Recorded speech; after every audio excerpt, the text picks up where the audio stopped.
اس نے بھٹو کو پھر ایک لیڈر بنا دیا، اس پر پھر کبھی بات کریں گے کیسے ان کی رائیں جدا ہوئیں اور پھر پیپلز پارٹی کی بنیاد رکھی گئی۔ نواز شریف اپنے والد کی خواہش پر خاندانی بزنس کی حفاظت کرنے اور ترقی کے لیے 1980 کی دہائی میں گورنر غلام جیلانی کی زیر پرستی میدان سیاست میں قدم رکھتے ہیں۔ نواز شریف کی سیاسی تربیت فوجی آمر جنرل ضیاء الحق کے زیر سایہ ہوتی ہے۔ ضیاء دور میں وہ کچھ عرصے بعد پنجاب کی صوبائی کابینہ کا حصہ رہنے کے بعد 1981 میں پنجاب کی صوبائی کابینہ میں بطور وزیر خزانہ شامل ہوتے ہیں اور آمریت کے زیر سایہ 1985 میں ہونے والے غیر جماعتی انتخابات میں میاں نواز شریف قومی اور صوبائی اسمبلیوں کی سیٹوں پر کامیاب ہوتے ہیں۔ 9 اپریل 85 کو پنجاب کے وزیر اعلیٰ کی حیثیت سے حلف اٹھاتے ہیں۔ 1988 مئی میں جنیجو حکومت کو جب ضیاء الحق نے رخصت کیا تو نواز شریف نے اپنی پارٹی سمیت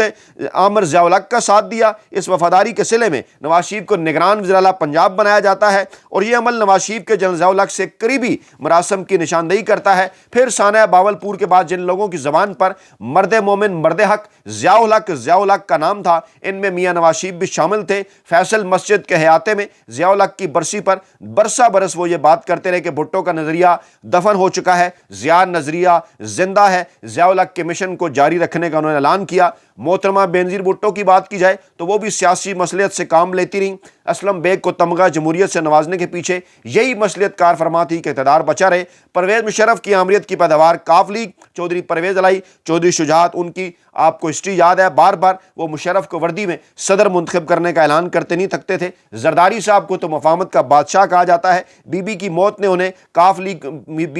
پر انہوں نے کاف لیگ کو قاتل لیگ کا نام دیا۔ پھر اسی قاتل لیگ کے رہنما چودھری پرویز علائی کو ڈپٹی وزیر اعظم بنایا۔ پھر جناب آگے پوری ایک تاریخ ہے، جنرل کیانی کی مدت ملازمت میں توسیع اور باقی سارے معاملات۔ اب اگر بات کریں عمران خان صاحب کی، حقائق یہ ہیں پاکستان کی 78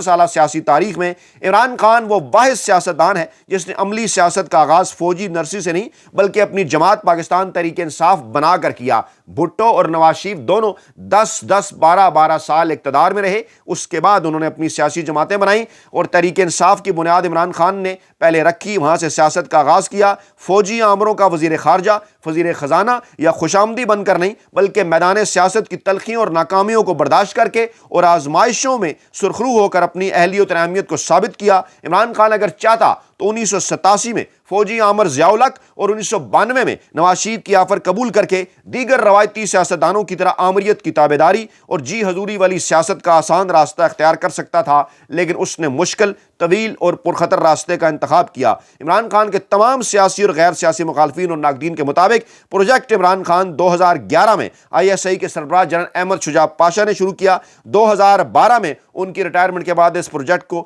زیر الاسلام نے آگے بڑھایا اور نواز شریف کی حکومت کو نکالنے کے لیے عمران خان کو استعمال کیا۔ عمران خان کا 2014 میں اسلام آباد کی طرف مارچ اور پھر ڈی چوک میں دھرنا ISI کا منصوبہ تھا جو فیل ہو گیا۔ یہ تمام عمران خان کے ناقدین کہتے ہیں اور پھر یہ کہتے ہیں کہ زیر الاسلام کی ریٹائرمنٹ کے بعد عمران خان کی فائل بند ہوگی، لیکن یہ فائل قمر جاوید باجوہ کے آرمی چیف بننے کے بعد دوبارہ کھل گئی، جنہوں نے 2018 میں عمران خان صاحب کو دھاندلی کے ذریعے وزیر اعظم بنوایا۔ یہ عمران خان صاحب کے اوپر الزامات لگائے جاتے ہیں، لیکن حقائق کیا ہیں؟ تجزیہ نگاروں اور عمران خان کے مخالفین اور ناقدین کے مطابق پروجیکٹ عمران خان کے مختلف اغراض و مقاصد تھے، یعنی پاکستان میں آئینی سیاسی اصلاحات لانا یا پارلیمانی سے صدارتی نظام کی طرف لے کر جانا۔ پرویز مشرف کے دور آمریت میں جب پیپلز پارٹی اور نون لیگ کے درمیان طے پانے والے میثاق جمہوریت کے باعث سے پاکستان نے 2013 میں پہلی مرتبہ سویلین حکومتوں کے درمیان اقتدار کی پرامن منتقلی کا مشاہدہ کیا تو اپنے اثر و رسوخ اور طاقت اور قوت کو خطرے میں دیکھ کر فوج نے پیپلز پارٹی اور نون لیگ کے خلاف عمران خان اور اس کی جماعت کو سپورٹ اور پروموٹ کرنا شروع کیا۔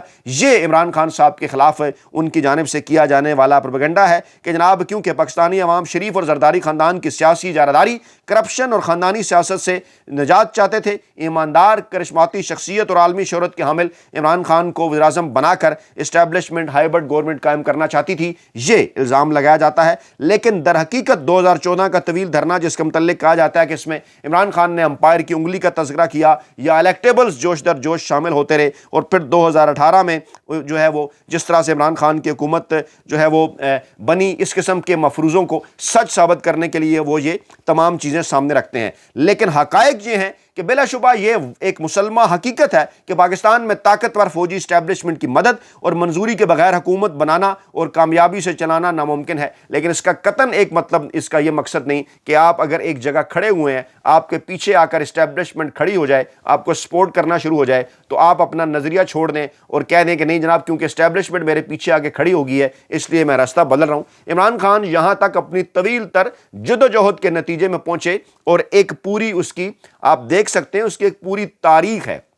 اس طرح نہیں ہے کہ عمران خان صاحب کسی ہائبرڈ طریقے سے اس جگہ پہنچ گئے ہوں۔ 1957 کے الیکشن، 2002 کے الیکشن، 2008 میں بائیکاٹ، 2013 کے الیکشن، 2018 اور 2024، اور اب تو پتہ چل چکا ہے کہ 2013 اور 2018 اور 2024 تین الیکشن میں لگاتار 3 مرتبہ عمران خان صاحب کے خلاف دھاندلی ہوئی۔ بلا شبہ حقیقت ہے کہ پاکستان میں اسٹیبلشمنٹ کی مدد منظوری چاہیے ہوتی ہے، لیکن عمران خان کی بے شمار ایسی صفات اور عادات ہیں جو اسے ذوالفقار علی بھٹو، نواز شریف، بینظیر بھٹو، زرداری اور دیگر سیاستدانوں سے ممتاز اور منفرد بناتی ہیں۔ مثلا فوجی اور موروثی بیساکھیوں کے بغیر انفرادی حیثیت میں عملی سیاست کا آغاز، 22 سالہ ناقابل یقین جدوجہد، کٹھن اور طویل مسافت کے بعد فوجی اسٹیبلشمنٹ کی چاکری کی بجائے عوامی مقبولیت اور قبولیت کی بنا پر خود کو وزیراعظم کے عہدے کے لیے اہل ثابت کرنا، اقتدار سے بے دخلی کے بعد دیگر سیاستدانوں کی طرح طاقتور اسٹیبلشمنٹ سے ڈرنے، جلا وطن ہونے اور مفاہمت کرنے کی بجائے قوم کو سچ بتانے،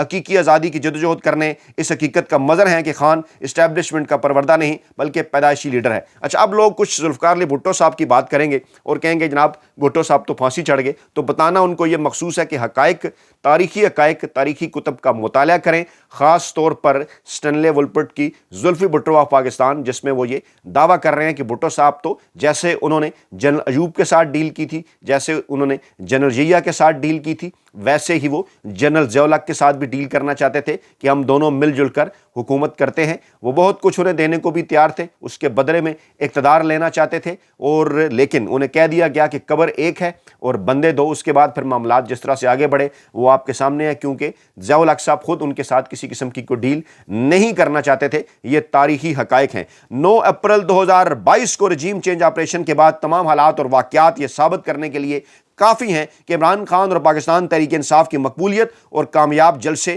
جنرل پاشا، ISI یا فوج کی مدد نہیں بلکہ خان کے نظریے، عوامی بیداری اور شریف زرداری کی سیاست سے قوم کی بیزاری کی مرہون منت تھے، کیونکہ خان کی حکومت کے خلاف فوجی اسٹیبلشمنٹ کی آشیرواد سے ہونے والے کامیاب رجیم چینج آپریشن کے بعد تو پاکستان تحریک انصاف کو بطور جماعت قصہ پارینہ بن جانا چاہیے تھا، لیکن اسٹیبلشمنٹ اور اس کی پروردہ PDM حکومت کے تمام تر ظلم و جبر سہنے، لا قانونیت اور اوچھت کنڈوں کا مقابلہ کرنے، اخلاقی، مشرقی اور مذہبی روایات کی پامالی کا دکھ جھیلنے کے باوجود عمران خان اور پاکستان تحریک انصاف کا ڈٹ کر PDM کی جعلی حکومت اور ان کے طاقتور سہولتکاروں اور ہینڈلرز کا مقابلہ کر کے 8 فروری 2024 کو عام انتخابات میں 3/4 اکثریت حاصل کرنا اس حقیقت کا واضح ثبوت ہے کہ عمران خان طاقتور اسٹیبلشمنٹ کی مدد اور آشیرواد کے بغیر بھی وہ مقام اور کامیابی حاصل کر سکتا ہے جس کا کوئی تصور بھی نہیں کر سکتا۔ یہ تو اب ہر پاکستانی کو یقین ہو گیا ہے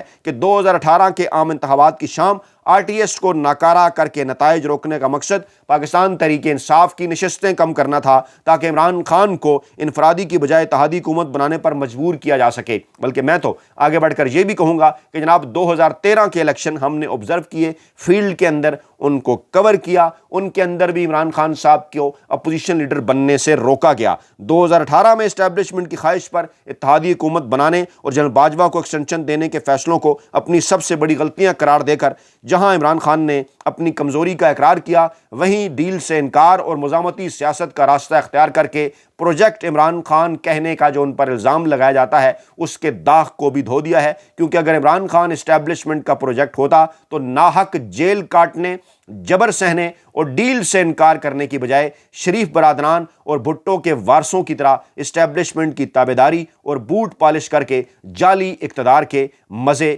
لوٹ رہا ہوتا۔ یہ حقائق ہم نے جو ہے وہ لیے ہیں ڈاکٹر شہزاد یونس صاحب کی کتاب خان اور خواب سے بھی، اور وقتاً فوقتاً دیگر انہی امور پر ہم اس سے پہلے بھی بات کرتے رہتے ہیں۔ کچھ دیگر جو اہم ترین چیزیں ہم نے آپ کے سامنے رکھی ہیں وہ جناب ہماری لائبریری میں موجود کتب، ہماری جو ہے وہ ریسرچ کا نتیجہ ہے کہ کیا پاکستان پاکستان کے اندر ذوالفقار علی بھٹو، نواز شریف اور عمران خان صاحب کا کمپیریٹو انالیسز کیا جانا چاہیے، کیسے اور کیوں کر ممکن ہے، اور اگر پاکستانی اسٹیبلشمنٹ کے پاس، اگر پاکستان کی خفیہ ایجنسی ISI کے پاس کچھ اس قسم کی سیکرٹ فائلز موجود ہیں جو یہ دعویٰ کرتی ہیں کہ عمران خان ان کا پروجیکٹ تھے، تو اسے منظر عام پر لایا جائے، پاکستانی عوام کے سامنے رکھا جائے۔ اگر پاکستانی اسٹیبلشمنٹ کا، اگر GHQ کا خفیہ ریکارڈ موجود ہے، اس وقت وہ کس کی تحویل میں ہے جس کے مطابق اس قسم کا ایجنڈا، اس قسم کا پروپیگنڈا پروموٹ کیا جاتا ہے کہ عمران خان صاحب کسی اسٹیبلشمنٹ کا پروجیکٹ تھے، وہ حقائق بھی پاکستانی عوام کے سامنے رکھے جانے چاہیے تاکہ دودھ کا دودھ اور پانی کا پانی ہو۔ آج کی تاریخ ہمیں یہ بتاتی ہے